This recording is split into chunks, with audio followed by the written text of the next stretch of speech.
যদিও খেলাটা হারাম হয়, তারপর মিশর এবং আর্জেন্টিনার একটা ম্যাচ খেলা হয়েছিল, ওই ম্যাচটার ভিতরে তারা দুর্নীতি করেছিল। যদিও খেলা হারাম, তারপর মুসলমানকে জিতা যাবে না, এই জন্য তাদের ফাউল ধরে, কিন্তু ওদের ফাউল ধরে না।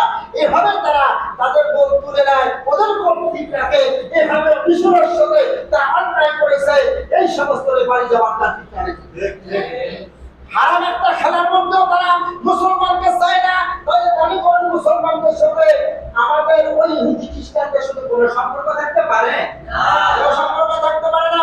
মিশরের এক প্লেয়ার নাম ছিল সালা স্ট্রাইকার, ওকে ফেলে দেওয়ার পরেও এর প্রান্তি হয় না, কিন্তু মেসির গায়ে হাত দিলে প্রান্তি হয়। ও সোনার হরিণ হিসেবে ইহুদি এসেছিল। জবাবটা ঠিক করেছে।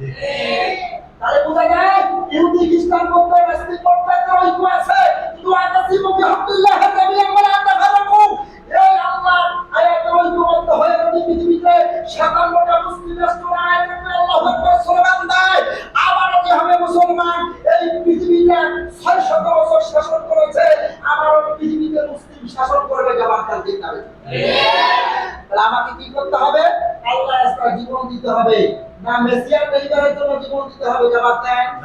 আমার সংক্ষিপ্ত আলোচনা হলো ইসলামের জন্য জীবন দেব, আল্লাহর জন্য জীবন দেব, রাসূলের জন্য জীবন দেব, রাম মন্দিরে ইমানদার হতে দেব না, এর জন্য জীবন দেব। জবাবটা ঠিক হবে।